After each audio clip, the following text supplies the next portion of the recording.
Cinema शौकीन सबका स्वागत करता है। आज हम बात करने वाले हैं जैकपॉट के बारे में। ये कहानी है एक अनोखे लॉटरी की, जिसमें अगर कोई आदमी पार्टिसिपेट करता है तब पूरी दुनिया उसकी दुश्मन बन जाती है। अगर वो एक दिन सरवाइव कर गया तब उसे लॉटरी के सारे पैसे मिल जाएंगे, या फिर एक दिन के अंदर अगर उसे किसी ने मार दिया तब वो सारे पैसे मारने वाले के हो जाएंगे। कहानी की शुरुआत होती है और हमारे सामने 2030 का दृश्य आता है और ये जगह है लॉस एंजलिस। 4 साल पहले यहाँ पे ग्रेट डिप्रेशन आया था, तब से सरकार घाटे में है और सरकार डेस्परेट है पैसों के लिए, और यहाँ के लोग भी। तब सरकार और यहाँ के कुछ बिजनेसमैन ने मिलकर के एक लॉटरी बनाई, मगर लॉटरी के नियम बहुत ही वाहियात है। अगर आपने लॉटरी में पार्टिसिपेट किया तो आपको शाम तक जिंदा रहना पड़ेगा। अगर शाम तक आप जिंदा रहे तब आपको प्राइज मनी पूरी की पूरी मिल जाएगी, मगर उससे पहले किसी भी आदमी ने आपकी हत्या कर दी तब वो सारे के सारे पैसे उस आदमी को मिल जाएंगे। मगर इसके भी कुछ नियम है, उस आदमी को गोली से नहीं मारना है। इसी बीच हम एक आदमी को भागते हुए देखते हैं जिसने लॉटरी में पार्टिसिपेट किया है और पूरा का पूरा शहर उसका दुश्मन बन चुका है। जो भी उसे मारेगा सारे के सारे पैसे उसके हो जाएंगे, इसीलिए सब इसके जान के प्यासे हैं। मगर ये आदमी एक अच्छा फाइटर है। जब भी कोई आदमी उसके पास आता है वो उसे मार करके गिरा देता है। ये लड़ाई कई घंटों तक चलती रहती है। इस आदमी की प्लानिंग है कि वो कहीं जा करके छुप जाए, मगर हमेशा एक ड्रोन इनके पीछे रहता है जो इनकी लोकेशन को लीक करते रहता है बाकी लोगों के पास। ये आदमी भाग के आके घुस जाता है घर के अंदर, जहाँ पर एक बूढ़ी महिला है और एक बच्चा है। अंदर घुसने के बाद ये आदमी इस बूढ़ी महिला को डराता है। बूढ़ी महिला के चेहरे को देखने के बाद वो समझ जाता है कि इस औरत को लॉटरी के बारे में कुछ भी नहीं पता, यानी कि ये घर उसके लिए सुरक्षित है। वो यहाँ पर थोड़ा समय बिता सकता है। वो खड़ा होकर के इंतजार करने लगता है समय बीतने का। तभी वो महिला पीछे से आती है और नेल गन से सीधा हमला करती है इस आदमी के भेजे पे, और एक ही झटके में इसकी मौत हो जाती है। उसके मरने के बाद यहाँ पर कंपनी वाले चले आते हैं और इस महिला को मिलते हैं पूरे $22 मिलियन,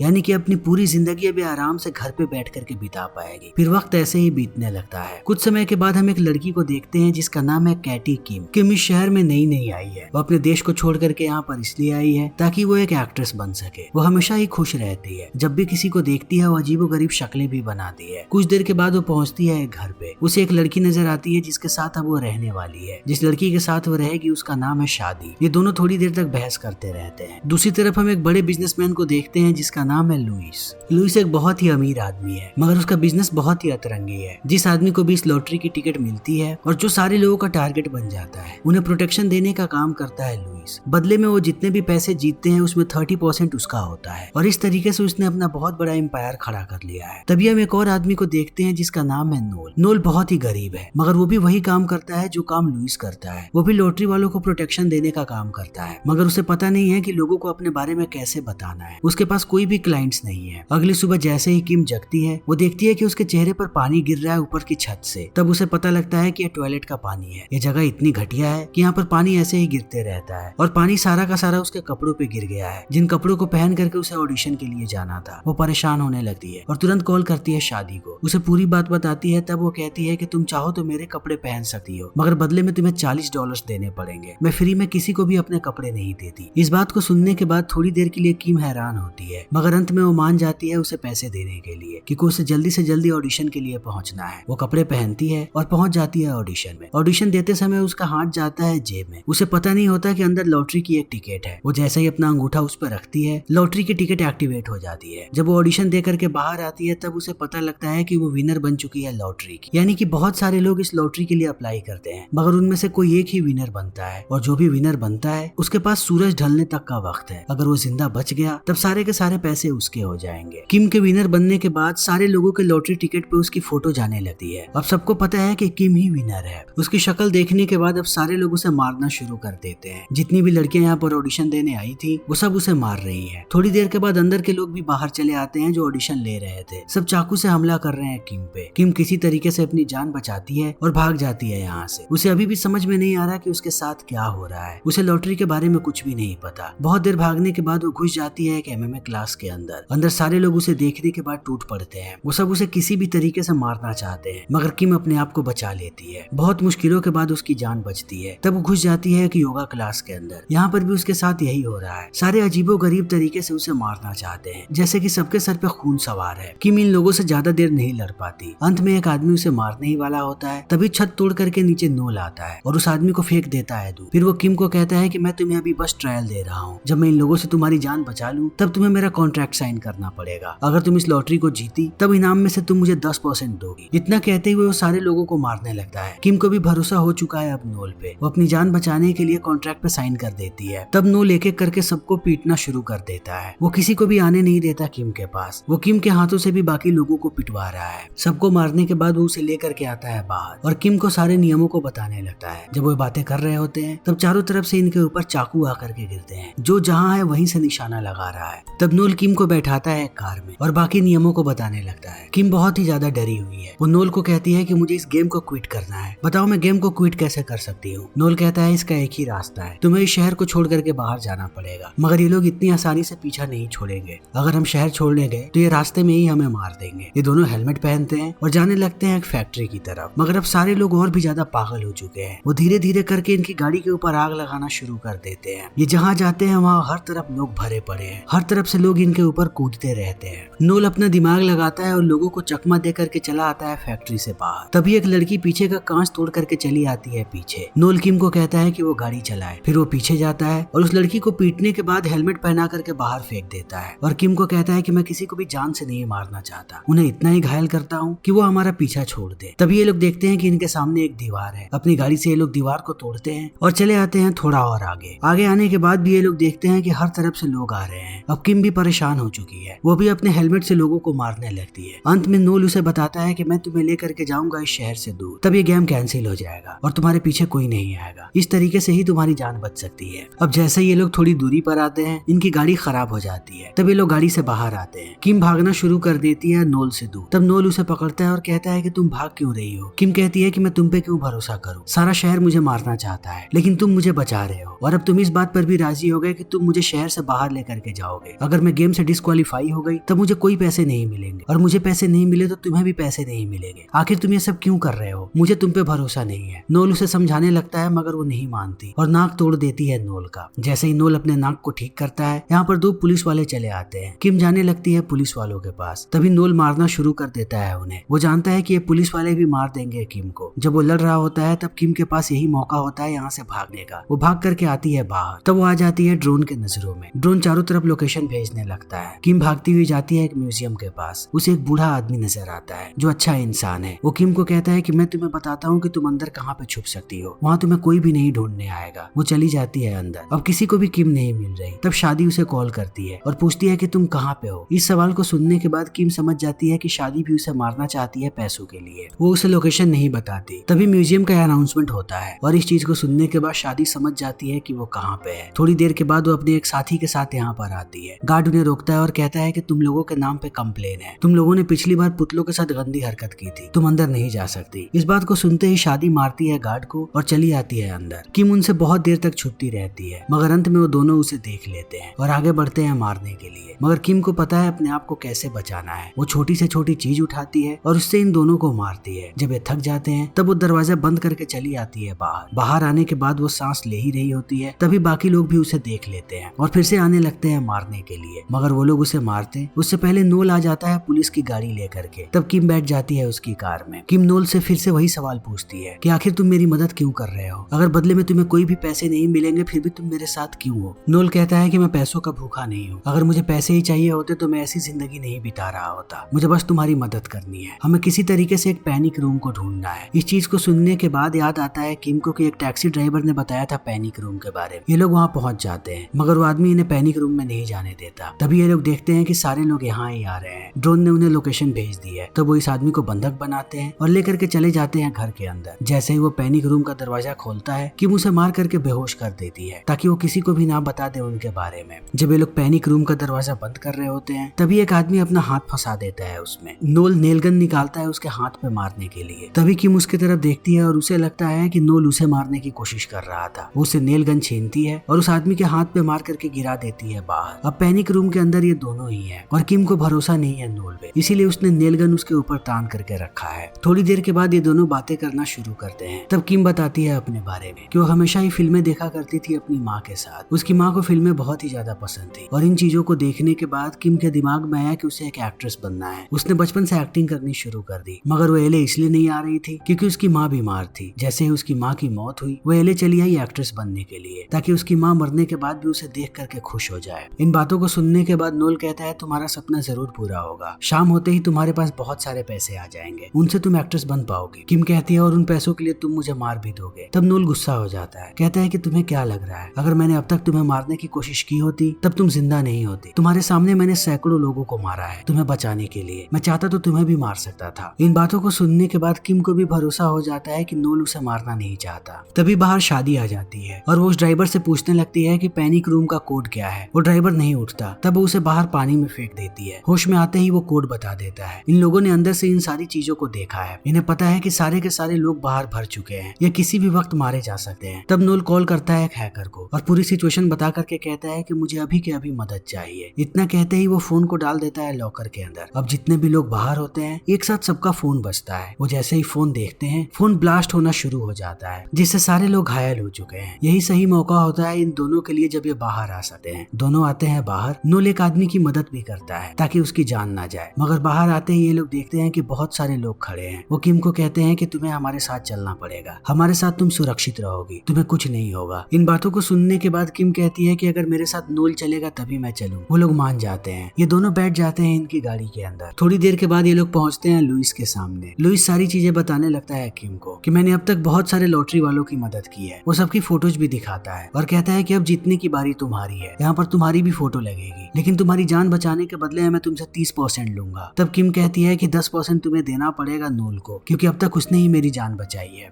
लुइस मान जाता है। वो अपनी पूरी सिक्योरिटी दिखाने लगता है। वो किम को कहता है कि यहाँ तक कि मेरे कोट में भी सिक्योरिटी है। वो कुछ ग्रेनेड्स दिखाता है जो उसके कोट के अंदर लगे हुए हैं। तभी ये लोग देखते हैं कि शहर के सारे लोग भर चुके हैं इस बिल्डिंग के आगे। तब लुइस किम को कहता है तुम्हें डरने की जरूरत नहीं है, हमारे पास बहुत सारे खतरनाक बंकर्स हैं, उनमें से एक बंकर में मैं तुम्हें डाल दूंगा जिसके अंदर ये लोग कभी भी नहीं पहुंच पाएंगे, मगर उससे पहले तुम दोनों का इलाज करवाना जरूरी है, तुम दोनों ही घायल हो। इनका उपचार होना शुरू हो जाता है। तब किम यहाँ पर नोल से पूछती है कि ये आदमी भी तुम्हारी तरह ही काम करता है और तुम शायद इसे जानते भी हो, फिर इसके इतने पैसे तुम्हारे पास क्यों नहीं है। इन बातों को सुनने के बाद अब यहाँ पर पूरी कहानी सुनाना शुरू करता है नोल कि वो और लुइस दोनों एक साथ काम किया करते थे। एक वक्त में ये दोनों हिटमैन थे। इनका एक पूरा का पूरा ग्रुप था। इनको जिसका भी टारगेट मिलता था उसे ये लोग मार देते थे, मगर एक वक्त के बाद नोल को एहसास होने लगा कि वो लोग गलत कर रहे हैं। किसी को भी मारने से पहले वो लोग नहीं सोचते। तभी इनके गिरोह पे हमला हुआ और सारे लोग मारे गए, सिर्फ नोल और लुइस ही जिंदा बचे। उसके बाद नोल ने निश्चय किया कि वो लॉटरी वालों को बचाने का काम करेगा और जितने भी पैसे मिलेंगे वो अपने मरे हुए साथियों के घर पे भेजेगा और उन लोगों के घर पे जितने भी लोगों को इन लोगों ने मारा है। अब तक इसके पास जितने भी पैसे आए हैं इसने उन सारे पैसों को लोगों में भेजा है और इस बार भी उसे पैसे मिलेंगे, उन पैसों के साथ भी वो वही करने वाला है। तब किम अपनी कहानी बताती है कि मैं बचपन से एक्टिंग कर रही थी। मैंने बहुत पैसे कमाए लेकिन सारे पैसे मेरे पिता के पास होते थे। जब मैं 18 साल की हुई तब मैंने अपने पिता को कहा कि अब मुझे अपने पैसों की जिम्मेदारी चाहिए। इस बात को सुनते ही वो सारे पैसे को लेकर के भाग गए। हम पाई पाई के मोहताज हो गए। मेरी माँ बीमार पड़ गई और एक वक्त के बाद उसकी मौत हो गई। उनकी मौत के बाद मुझे पता लगा कि मेरी माँ ने कुछ पैसे बचा करके रखे थे और तब मुझे इस बारे में भी पता लगा कि वो हमेशा से एक एक्ट्रेस बनना चाहती थी, मगर मेरी वजह से उन्होंने अपने सपने को त्याग दिया। तब मैं उनके सपने को पूरा करने के लिए यहाँ पर आ गई। मेरे पिता की वजह से मुझे किसी भी आदमी पर भरोसा कभी भी नहीं हुआ, लेकिन अब मुझे तुम पे भरोसा है। इनकी बातें चली रही होती है तभी यहाँ पर एक डॉक्टर आता है और वो किम को बताता है कि उन लोगों ने उसके लिए एक प्रोस्थेटिक चेहरा बनाया है, वो उसके चेहरे पर लगा देंगे ताकि कोई भी उसे पहचान ना सके। थोड़ी ही देर में वो लोग पूरा हुलिया बदल देते हैं किम का। अब इस पूरे जगह पे नोल घूम चुका है। वो किम को आकर के कहता है कि मुझे कुछ तो गड़बड़ यहाँ पर लग रही है। लुइस के पास बहुत ही ज्यादा पैसे हैं और ये सिर्फ 30% से नहीं हो सकता है, कुछ तो दाल में काला है। शायद वही वो बंदा है जो सारे लॉटरी वालों को मार देता है। अब ये दोनों सतर्क होने लगते हैं। तभी इनके पास लुइस आता है और किम को कहता है कि मेरी गाड़ी में बैठो। किम कहती है कि मेरे साथ नोल भी चलेगा। जब वो मना करता है तब किम उसे मारती है और ये लोग भागने लगते हैं। नोल इस चीज को देखने के बाद दरवाजा खोल देता है। अब सारे लोग अंदर आकर के हमला कर देते हैं लुइस के गार्ड्स पर, मगर कोई भी किम के पास नहीं जाता क्योंकि उसका चेहरा बदल चुका है। तब नोल किम को लेकर के आता है बाहर, उसे एक बंदूक देता है और कहता है कि तुम यहाँ से भाग जाओ। जैसे ही तुम शहर से बाहर जाओगी तुम डिस्क्वालीफाई हो जाओ, तब तक मैं इनको रोकता हूँ। किम एक गाड़ी में बैठ जाती है और यहाँ से जाने लगती है। तभी लुइस आता है बाहर और उसके आदमी पकड़ लेते हैं नोल को। वो उसे बड़ी ही बेरहमी से पीट रहे हैं। लुइस देखता है कि उसकी बहुत सारी गाड़ियां बाहर गई हैं। गाड़ी के अंदर जाने के बाद सबसे पहले किम अपने चेहरे को हटाती है। तब उसका असली चेहरा दिख जाता है और लुइस के लोग देख लेते हैं कि वो कौन सी गाड़ी में है। शहर के सारे लोग भी इस चीज को देख रहे हैं कि किम अब सबकी पकड़ से बाहर है। उसे ड्रोन भी ट्रेस नहीं कर पा रहे हैं। लोग खुशियां मना रहे हैं क्योंकि लोग चाहते हैं कि किम जीते। तभी लुइस कॉल करता है किम को और उसे दिखाता है कि उसने घायल कर रखा है नोल को। अगर किम वापस नहीं आई तो ये लोग नोल को मार देंगे। नोल की जान खतरे में देखने के बाद किम कहती है कि उसे कुछ मत करना, मैं अभी के अभी वापस आ रही हूँ। तब लुइस एक लोकेशन भेजता है और नोल को लेकर के पहुंच जाता है लोकेशन पे। नोल गुस्से में लुइस को कहता है कि तुम एक मासूम लड़की को मारना चाहते हो सिर्फ कुछ पैसों के लिए। तब लुइस गुस्सा हो जाता है और कहता है कि तुम्हारी हमेशा से यही दिक्कत रही है। जब हम एक साथ काम कर रहे थे मुझे हमेशा से पता था कि हम अच्छे लोगों को भी मारते हैं, मगर तुम्हें ये बात पता नहीं थी। तुमने अपने पूरे गिरोह वालों को भड़काना शुरू कर दिया कि हम अच्छे लोगों को मार रहे हैं। जब हमारा आखिरी मिशन था तब सारे मुकर गए, तब मैंने मारा अपने गिरोह के सारे लोगों। इस चीज को सुनने के बाद अब नोल आग बबूला हो जाता है कि उसके सारे साथियों को लुइस ने मारा है। अभी इनकी बातें चल ही रही होती है, तभी यहाँ पर किम आ जाती है। उसने अपने सर पे बंदूक तान करके रखा है। वो लुइस को कहती है कि अगर तुमने नोल को कुछ भी किया तो मैं अपने आप को मार लूंगी और किसी को कुछ नहीं मिलेगा। लुइस कहता है कि ऐसा नहीं होगा, जो नेल गन तुम्हारे हाथ पे है उस पे मैं अपना फिंगरप्रिंट लगा दूंगा। किम कहती है मैं इतनी बेवकूफ नहीं हूँ, मैं लाइव हूँ, सारी दुनिया मुझे देख रही है, तो नोल को छोड़ो वरना मैं अपने आप को मार लूंगी। इस चीज को देखते ही लुइस नोल को छोड़ देता है और जाने लगता है किम के पास। तब किम उसे एक किक मार करके गिरा देती है और जाने लगती है नोल की तरफ उसे आजाद करने के लिए। तभी बाकी सारे लोग यहाँ पर चले आते हैं और लुइस भी हमला कर देता है किम पे। तब किम उसे दोबारा मारती है। तभी उसके पास शादी चली आती है। अब चारों तरफ लड़ाई चल रही है। तभी किम के हाथ चाबी लग जाती है नोल के हथकड़ी की। वो उसकी तरफ फेंकती है और नोल आजाद हो जाता है। नोल एक एक करके सबको मार रहा है। किम चढ़ने लगती है ऊपर। उसके ऊपर जाते ही नोल सारी सीढ़ियों को नीचे गिरा देता है, मगर लुइस अपने गार्ड्स की मदद लेता है और चला जाता है ऊपर मारने के लिए किम को। उसके बाकी गार्ड्स ने नोल को पकड़ करके रखा है। वो ऊपर लड़ रहा है किम से। थोड़ी देर के बाद वो किम को नीचे गिरा देता है। तभी उसे एहसास होता है कि किम ने चालाकी दिखाई है। उसके कोट के अंदर के ग्रेनेड की पिन निकाल ली है उसने, जिससे ग्रेनेड ब्लास्ट हो जाता है। लुइस की मौत होती है और किम गिरने लगती है नीचे। तभी सबको एहसास होता है कि गेम का टाइम खत्म हो गया। अब किम के सारे फैंस आकर के उसे बचा लेते हैं। वो बहुत ही ज्यादा खुश है। वो नोल के पास जाती है और उससे कहती है कि अब मैं तुम्हें 10% नहीं बल्कि 50% दूंगी। हमें सबसे पहले यहाँ से बाहर निकलना है। ये दोनों चले आते हैं बाहर। वक्त ऐसे ही बीतने लगता है। देखते ही देखते 6 महीने का वक्त बीत चुका है। हम देखते हैं कि नोल और किम ने मिल करके एक प्रोटेक्शन कंपनी खोली है, जिसमें वो लोगों को फ्री में सेल्फ डिफेंस सिखाते हैं। वो अपने पैसों को अच्छे से यूटिलाइज करते हैं और एक के बाद एक नए बिजनेसेस भी खोलते हैं। तभी हम लॉटरी कंपनी का मालिक को देखते हैं, जो अनाउंस करता है कि एलए के बाहर भी वो अपने ब्रांचेस खोल रहा है। अब हर जगह लॉटरी का गेम होगा। फिर इसी के साथ ये फिल्म यहीं पर खत्म हो जाती है। तो दोस्तों, हमारी आज की ये वीडियो यहीं पर खत्म होती है। अगर आपको हमारी ये वीडियो पसंद आई हो तो इसे लाइक करें, शेयर करें और चैनल को सब्सक्राइब करें। Thank you.